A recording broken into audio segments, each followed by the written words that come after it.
বিসমিল্লাহির রহমানির রহিম। আসসালামু আলাইকুম। হ্যালো ভিউয়ার্স, মাছ ঝোল সবজি দিয়ে শীতের সবজি ফুলকপি আর সাথে মূলা দিয়ে রুই মাছের ঝোল রান্না আপনাদের মাঝে নিয়ে চলে আসলাম।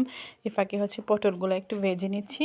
তো পটলগুলো সুন্দর করে প্রসেস করে হলুদ লবণ আর অল্প একটু মরিচের গুঁড়ো দিয়ে মাখিয়ে সুন্দরভাবে তেলে ভেজে নিচ্ছি। এটাও একটু দেখিয়ে দিই আপনাদের মাঝে। এভাবেই কিন্তু ভেজে খেলে খুবই মজা লাগে। আর যারা একটু বেশি পছন্দ করেন সাথে একটু মরিচ পেঁয়াজ আর মরিচ ভেজেও নিতে পারেন। তো আমার এতটা সময় নেই, এভাবে আমার কাছে খেতে ভালো লাগে। তো এখন রুই মাছগুলো হলুদ আর লবণ দিয়ে মাখিয়ে ওই তেলের মধ্যে আর একটু তেল অ্যাড করে ওই কড়াইতেই সুন্দরভাবে এপিট ওপিট করে ভেজে নিয়েছি মাছগুলো, দেখতেই পাচ্ছেন।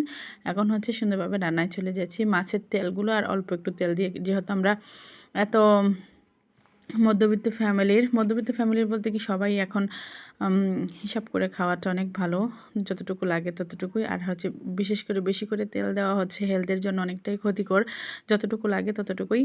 তো এখন আমি পেঁয়াজগুলো সুন্দরভাবে আমি কষিয়ে নিয়েছি, তারপর একটু আদা রসুন বাটা অ্যাড করে নিয়েছি, লাল মরিচের গুঁড়ো আর হলুদ গুঁড়ো, কারণ আমি কাঁচা ইটা দেবো, আমি লাস্টে ধনিয়া পাতা দেবো, যার জন্য ধনিয়া গুঁড়া অ্যাড করে নেই। তো একটু পানি দিয়ে দেখতেই পাচ্ছেন এই যে সুন্দরভাবে আমি কষিয়ে নিয়েছি। এখন প্রসেস করে রাখা মূলা আর ফুলকপিগুলো সাদা সুন্দরীদেরকে এখন মশলা দিয়ে মাখিয়ে একবারে হলুদ দিয়ে রাঙিয়ে দেবো। এখন খুন্তি দিয়ে সুন্দরভাবে নেড়ে চেড়ে একদম একটু ঢাকা দিয়ে ডেকে কষিয়ে নিচ্ছি। তো কষিয়ে নাও আমার হয়ে গেছে। ভেজে রাখা মাছগুলো তরকারির মধ্যে সুন্দরভাবে সাজিয়ে দিয়েছি। তারপর এখানে ঝোলের জন্য পানি অ্যাড করে নিয়েছি। তারপর এখন একটু বড়া দিয়ে দেবো, কুমড়ার বড়া, যেগুলো আমি রোদে এর আগে রেসিপি আপনাদের দেখিয়েছি কীভাবে তৈরি করেছিলাম। ওগুলো ভেজে এই যে দেখতে পাচ্ছেন আমি ঝোলের মধ্যে অ্যাড করে নিয়েছি। তারপর লাস্ট জিরে গুঁড়ো এখানে অ্যাড করেছি, আর উপর দিয়ে ধনিয়া পাতাগুলা প্রসেস করে ছিটিয়ে দিয়েছি। ঢাকনা দিয়ে ডেকে কিছুক্ষণ জাল করে আমার রান্নাটা হয়ে গেছে।